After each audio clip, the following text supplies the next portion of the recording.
Débat à Degemermat, mes chers auditeurs.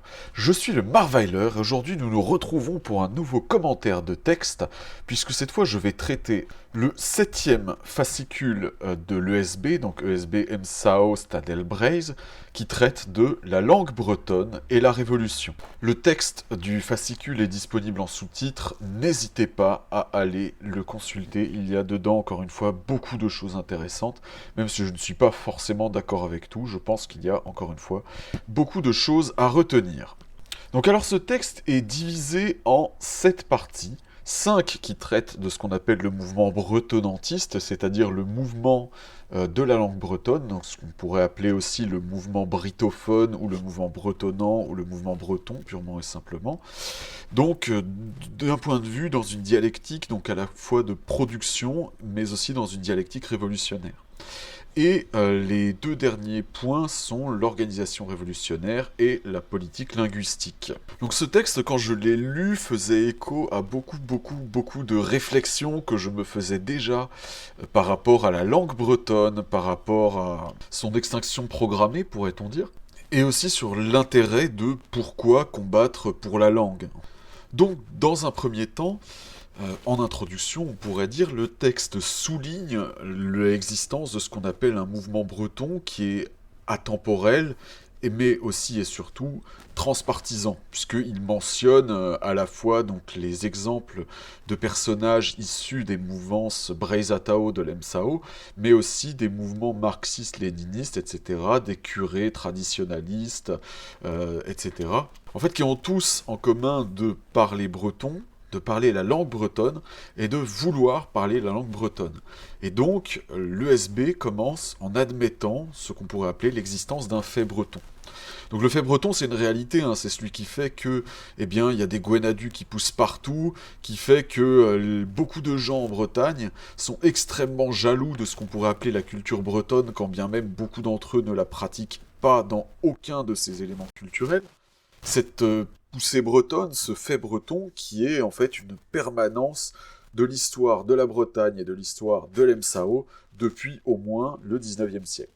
Et en fait, la continuité de l'existence et de la transmission de la langue bretonne s'inscrit dans ce fait breton, dans ce qu'on pourrait appeler donc le combat culturel breton. Donc la première chose qui est abordée dans ce fascicule, c'est une analyse des raisons réelles et alléguées de ce recul. Alors les raisons, elles sont multiples, hein, de manière assez remarquable. Il y a d'abord le passage massif d'un grand nombre d'élites bretonnes aux Français, particulièrement des élites nobles et bourgeoises, tandis que l'Église, elle, au contraire, tendait à continuer à utiliser la langue bretonne. Puis il y a eu le recul de la langue, territorialement parlant, face à des patois romans à partir de la fin de l'indépendance politique de la Bretagne face à la France. La disparition des dernières institutions politiques bretonnes de 1789 portera, on pourrait dire, le coup final à ce qu'on pouvait appeler l'appareil d'État breton britophone. Et à partir de là, en fait, l'ESB utilise une expression très spécifique qui est le concept de désarticulation sociale. C'est-à-dire que le tissu social se désarticule par des poussées concurrentes des classes qui la composent, lorsque, en fait, eh bien, la noblesse et la bourgeoisie et le peuple, on pourrait dire, et l'Église évidemment, ne travaillent plus en harmonie entre eux à concourir à la construction d'une histoire nationale. Cette désarticulation, elle est devenue effective à partir de la fin de l'indépendance bretonne de 1532, et s'est progressivement accélérée à mesure que disparaissaient toutes ces structures politiques et de production traditionnelle dans l'histoire. Et donc ça, de manière assez intéressante, l'ESB choisit de coupler du coup le recul du breton et du coup l'invasion du gallo en Haute-Bretagne à ces deux événements avec, je pense, une sagesse historique certaine. Pour moi, il y a clairement une analyse tout à fait effective et efficiente des réalités historiques de cette époque. L'ESB, donc, affirme qu'en fait, la disparition du breton, donc en fait, sa déchéance d'utilisation par le peuple breton, est due en fait à une logique utilitaire qui est à la fois la conclusion de ce mouvement qui a commencé au XIIe siècle avec la trahison des élites bretonnes, jusqu'à l'abandon de la langue pour des raisons utilitaires, parce que la langue bretonne, en fait, était perçue comme la langue de la tradition face à un monde moderne qui parlait, à cette époque, qui parlait français. Et donc, l'adoption du français par les Bretons, donc aux dépens de leur langue ancestrale, serait le fait d'un besoin, puisqu'il parle vraiment de besoin, d'acception et d'accès à ce qu'on pourrait appeler le monde moderne, donc pour rentrer dans des dynamiques de production. Et je trouve que c'est une réflexion très intéressante parce qu'elle procède du même principe d'observation que relève notamment Père Jacques Elias, qui avait attesté avec beaucoup de justesse que c'était les familles bretonnes elles-mêmes qui, à partir de la première moitié du XXe siècle, avaient été les artisans de la perte du breton auprès de leurs enfants en les incitant à parler français, bien mieux qu'eux-mêmes, comme il dirait, parce que c'était perçu comme la langue de la réussite sociale, en fait, que pour réussir dans la vie, il fallait parler français. Alors cependant, bien que ces points soient tout à fait acceptables, et d'ailleurs je les reçois et je les accepte parce que je les trouve tout à fait pertinents, je pense qu'il ne faut quand même pas minimiser l'action de l'État français dans cette on va dire entre guillemets unification linguistique forcée, puisque si le breton a été perçu comme langue de la modernité, ça n'a pas été sans l'action du pouvoir centralisateur français moderne, c'est une évidence. Et pour le coup, c'est là ce qui a été très très bien compris par l'ESB, qui reprend d'ailleurs en partie les thèses du Breizatao une fois que les autonomistes se sont mués et sont devenus réellement nationalistes, à savoir que ce n'est pas à l'État étranger, donc l'État français, de faire la révolution que les militants bretons ne faisaient pas. Et ça, Breizatao l'avait très bien compris. En fait, la francisation des Bretons du début du XXe siècle s'est faite avec le concours des Bretons, puisqu'elle s'est faite en grande partie par les Bretons eux-mêmes. Ça, c'est la thèse de l'ESB. Et je pense qu'elle est largement vraie, au moins dans la première moitié du XXe siècle. Cependant, ce mouvement a été généré par l'État français centralisateur et a été très largement favorisé par lui. Et l'ESB indique que exiger de l'administration française qu'elle fournisse au peuple breton les moyens de conserver la langue bretonne est absolument illusoire. Et ce, pour une raison simple, c'est qu'aujourd'hui, le peuple breton n'a aucun besoin objectif de la langue bretonne. Et je suis parfaitement d'accord avec ça. Alors, ça va faire bondir des bretonnantistes, et honnêtement, j'en suis désolé, mais c'est vrai, le populo moyen, le breton moyen, dans les villes où il sort, etc., à Brest, à Saint-Brieuc, à Nantes, à Rennes ou à Vannes, ou peu importe où, n'a pas besoin d'utiliser le breton, que ce soit dans la vie moderne ou dans la vie de tous les jours. Et ça, c'est la réalité. Et en fait, c'est pour cela que, dans la mesure où le breton reste facultatif, il ne connaîtra pas de renaissance. Et c'est pour ça d'ailleurs que les gallomaniaques qui s'imaginent que la publicité monstrueuse qui est faite pour leur patois va leur redonner au galop des lettres de noblesse qu'il n'a jamais eues, eh bien ils se font exactement la même illusion. Et c'est ce qu'on observe dans les écoles bretonnes. Donc une source à l'école publique m'a confié que en fait, les classes d'option breton sont facultatives et sont continuellement menacées de fermeture là où par le plus grand des hasards elles sont ouvertes parce qu'elles n'ont qu'un très petit nombre d'élèves. En fait, la raison à ça en est assez simple. C'est que dans un système scolaire français et francisé, et dans un système de vie français et francisé, les enfants, alors a fortiori les parents, n'ont aucune raison d'apprendre le breton si ils n'ont pas de justification derrière, d'autant plus que la religion du laïcisme de l'école, publique républicaine, empêche de donner aux enfants les justifications politiques ou culturelles qui pourraient les amener à comprendre l'enjeu derrière l'apprentissage du breton.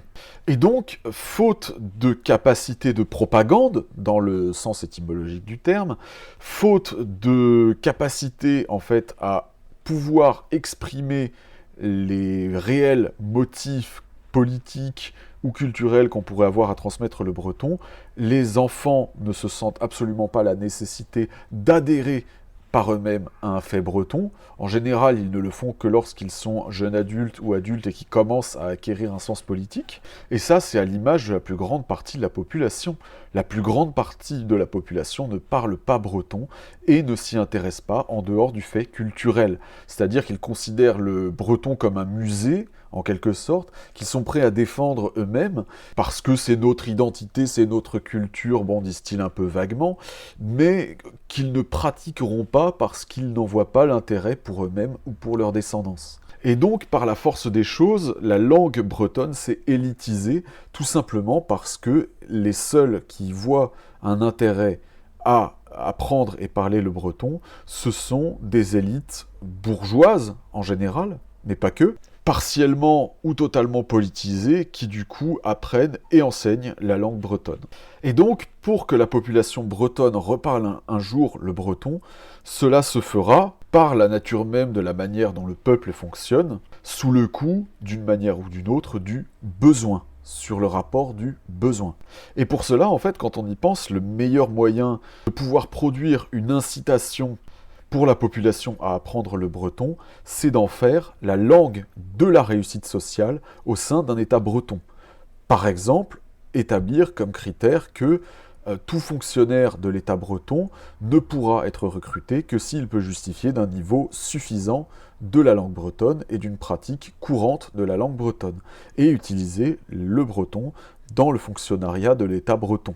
À partir de ce moment-là, comme le fonctionnariat est perçu généralement comme une voie très désirable pour le populaire, puisqu'il comporte pas mal d'avantages, à partir de ce moment-là, la langue bretonne refleurira parce que ce sont, encore une fois, les parents eux-mêmes, dans les familles elles-mêmes, qui inciteront leurs enfants à l'apprendre et à bien l'apprendre pour leur réussite sociale. Donc, selon les mots de l'ESB, cette pratique que j'ai évoqué là, on pourrait appeler ça théoriquement une sorte de stratégie d'État hybride. Parce que ce n'est pas une stratégie d'État telle que présentée par l'ESB, puisque nous n'attendons rien de l'État français, mais néanmoins, l'État breton devient incitateur de l'enseignement de la langue. Il y a des enseignements à tirer des États où cela a marché. Les deux qui viennent immédiatement à l'esprit, c'est l'État d'Israël, où tout le monde s'est mis à parler hébreu en 2 générations à peine, ou encore le Pays de Galles, qui de la même manière, en 1 ou 2 générations, est passé de 5% à 30% de locuteurs courants. Donc, en fait, ce que l'on peut retenir de ça, tant du point de vue du fascicule que du point de vue de l'analyse, c'est que, en fait, la résurrection de la langue bretonne se fera de toute manière après la Révolution. Et ça, c'est extrêmement important. C'est-à-dire que beaucoup de gens, de bretonnantistes, attendent une résurrection du fait révolutionnaire breton par la résurrection de la langue bretonne. Or, dans la réalité, eh bien, on voit qu'il n'en sera rien, puisque, aussi longtemps que l'État français sera aux manettes, la population bretonne n'aura aucune raison d'adopter massivement, de reprendre massivement la langue bretonne. Et c'est ça la réalité. Alors du point de vue des bretonnantistes, ou donc des gens du mouvement breton, comment est-ce qu'on pourrait justifier en fait cette énergie, ce travail dans lequel on se jette à corps perdu pour la langue bretonne ? Eh ben, il en est qui vous diront Oui, c'est une cause plus grande que nous-mêmes, ce géant 3 fois millénaire, à l'image de mes veines mordiennes. D'autres en font la langue de la liberté, la grande chose de ce pays, et en fait, il construit une cuirasse de motifs rationnels plus ou moins fonctionnels, selon tous les visages que peut prendre la propagande bretonnantiste. En fait, au lieu de ça, je pense qu'il faut, dans un premier temps, quand nous sommes défenseurs de la langue bretonne, arrêter d'essayer de nous justifier. Nous choisissons la langue bretonne, nous devenons combattants de la langue parce que nous l'aimons. Et nous devons accepter que c'est un choix profondément, on pourrait dire naïf, profondément irrationnel. À l'image de Ropar Zemon qui disait « Nous choisissons notre langue parce que nous voulons la choisir ». Et c'est tout. C'est comme le patriotisme, d'ailleurs c'est du patriotisme. C'est quelque chose de profondément irrationnel, c'est un cri du cœur, c'est un appel de l'émotion, c'est une nécessité humaine. Et la pire chose que nous puissions essayer de faire, en fait, c'est rationaliser cet élan du cœur en nous inventant des excuses qui, de toute façon, ne tiennent pas contre la scrutation et accessoirement ne tiennent pas face au réel. Acceptons que nous aimons la langue par un élan irraisonné du cœur. Acceptons que nous voulons défendre le breton par un élan irraisonné du cœur, par patriotisme. Et c'est tout. Nous n'avons pas à nous justifier notre amour du breton, nous n'avons pas à nous justifier pour ça. Nous n'avons pas à chercher des excuses patriotiques, pseudo-révolutionnaires, prolétariennes, idéologiques ou que sais-je encore. Ce ne sont que des habillages idéologiques qui peuvent tout à fait d'ailleurs être des raisons rationnelles et logiques et même on pourrait dire légitimes pour les uns et les autres d'accueillir et d'aimer la langue bretonne. Mais au final, ce qui nous rapproche des autres brittophones, ce que nous avons fondamentalement en commun avec eux, c'est vraiment cet amour profond et irraisonné de la langue que nous habillons par la suite d'excuses et de justifications. Et cela nous aide aussi à comprendre une chose très importante qui est développée tout au long de ce fascicule de l'ESB, à savoir que la lutte pour la langue est au plus concomitante à la lutte révolutionnaire pour la libération nationale. Elle ne peut pas précéder la lutte pour la libération nationale parce que la lutte pour la langue ne peut pas prendre corps dans le peuple. Elle ne le pouvait pas en 1972, elle ne le pourra a fortiori pas en 2024. C'est ça la réalité. Et donc, il nous faut d'abord nous battre pour chasser l'État français de Bretagne dans un premier temps, tout en continuant nos travaux pour préserver et surtout transmettre la langue bretonne et tous les éléments culturels bretons qui nous permettent de faire corps patriotiquement. Et ensuite, la résurrection et la transmission de la langue bretonne à l'ensemble du peuple breton se fera, comme au Pays de Galles, comme en Israël, par les rouages de l'État breton. Et c'est cela qui nous différencie des régionalistes, des culturalistes et des économistes, même du point de vue de la langue. C'est que les premiers attendent un salut de l'État français qu'ils n'auront jamais, puisque l'État français ne le leur donnera jamais. Voyez comment les nationaux français traitent la culture bretonne. Les culturalistes et les économistes ont quant à eux totalement abandonné le combat révolutionnaire et même si un certain nombre d'entre eux ont du mérite à titre individuel et personnel pour la préservation ou la qualité de leurs travaux par rapport au monde culturel breton, ceux-ci ne seront que du vent sans un système de vie, un système moderne dans lequel on parle breton, on vit breton et on vit en breton. Cependant, au niveau de la langue elle-même, nous avons eu une chance absolument unique par rapport à beaucoup d'autres pays qui souffrent du même problème d'occupation étrangère que nous. Et cette chance, c'est le mouvement Gwalarn et tous ceux qui y sont associés. Parce qu'en fait, le travail essentiel de modernisation de la langue bretonne a déjà largement été réalisé, notamment par Ropar Zemon, justement, et en faisant entrer le breton dans la modernité en tant que langue moderne, eh bien, il a déjà accompli une part non négligeable du travail révolutionnaire nécessaire d'adaptation de la langue tel qu'évoqué dans ce fascicule de l'ESB. Dans son dernier chapitre, l'ESB parle de la place de la culture bretonne dans le mouvement révolutionnaire breton. Donc ce qu'on pourrait appeler une politique linguistique dans l'organisation révolutionnaire de la poussée bretonne. En fait, il observe que l'une des raisons pour lesquelles jusqu'à présent le mouvement breton s'est trouvé ainsi morcelé, c'est d'une part dans le décalage entre les thèses qui ont été exposées par les bretonantistes et ce qu'on pourrait appeler la réalité du terrain, bien qu'il y ait une analyse avec laquelle je ne sois pas d'accord avec l'ESB, c'est quand il affirme que les militants de Breizatao étaient des bourgeois rentiers qui ne connaissaient pas la vie du monde de la production, puisque les mémoires de Frances de Bovès attestent du contraire. Frances de Bovès, c'est quelqu'un qui travaillait énormément dans le monde réel, et en particulier dans le monde du commerce, puisqu'il faisait les marchés de la dentelle notamment. Il fallait bien vivre. Cependant, l'ESB observe avec justesse qu'une action politique bretonne, d'en particulier culturellement parlant, est nécessairement révolutionnaire. Déjà parce qu'elle oppose l'incompatibilité radicale entre une société globale française dans laquelle est intégrée la population bretonne et une société globale bretonne vers laquelle tend la poussée bretonne. En fait, on pourrait dire en quelque sorte l'opposition entre la société de la République française et la société de l'EMSAO. En effet, en se faisant l'expression de la poussée bretonne, et là je cite partiellement le fascicule, ça revient à prendre position en marge de la société globale française, et même mieux que ça d'ailleurs en opposition à elle, d'assumer l'incompatibilité radicale de la poussée bretonne avec la société globale française, et prendre dialectiquement en charge la progression de la poussée bretonne vers son aboutissement historique. Autrement dit, se défranciser et défranciser les masses autour de soi. Et pour ça, dans un premier temps, la première chose à faire, c'est de montrer l'incompatibilité de la société républicaine française avec les besoins de la population bretonne. Comprendre que la poussée bretonne est une poussée nationalitaire et comprendre de facto cette incompatibilité radicale qui sépare et qui séparera toujours la société française et la société bretonne. Autrement dit, tous ceux qui agissent chacun de leur côté pour l'entretien et le renouveau culturel de la nation bretonne, qui agissent pour l'appropriation par la Bretagne des moyens de production et de leur acculturation à une société bretonne nouvelle, tous ces gens-là font le travail de la poussée nationalitaire bretonne.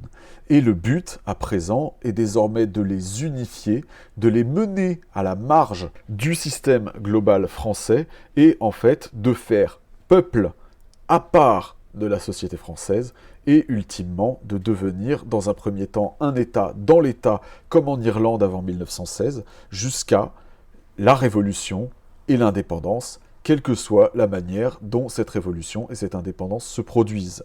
Pour conclure, nous redirons encore une fois que attendre de la France un salut de la langue bretonne est absolument illusoire, et c'est pour cela que les postures aussi bien régionalistes que culturalistes que autonomistes sont tout autant illusoires. La seule porte de sortie que nous ayons, c'est le nationalisme qui est seul à donner une justification suffisante parce que émotionnelle, irrationnelle, au combat pour la langue bretonne, et qui est seul à nous proposer une réelle planche de salut pour la revivification de la langue bretonne. Le Parti national breton se propose de devenir cette force d'union. Il se propose de parler à tout le monde, d'être transpartisan, de la même manière que le Parti national breton historique réunissait des gens aussi bien des mouvances Breizatao que Arfals, donc qui étaient respectivement orientés nationalistes autoritaires et de gauche prolétarienne, nous voulons de même que soient unis tous les acteurs du combat culturel breton, que soient unis tous les acteurs du mouvement bretonantiste, afin de conduire à cette révolution, cette renaissance d'un État breton qui seul nous sauvera culturellement à une heure où le peuple breton, par nécessité inconsciente, est de plus en plus français et francisé, et que, en dehors de quelques expressions spontanées de poussée bretonne, a pratiquement oublié ce que c'est réellement que d'être breton. Ce texte a été écrit en 1972, bien que je ne sois pas d'accord avec tout, il reste en 2024 largement d'actualité. Alors à présent, à nous de jouer, de lire, de comprendre et de devenir les héritiers du mouvement breton afin que puisse naître ce pays que nous appelons de tous nos voeux, cette Bretagne forte, fière et indépendante. Bevet Breiz, Breiz Atao.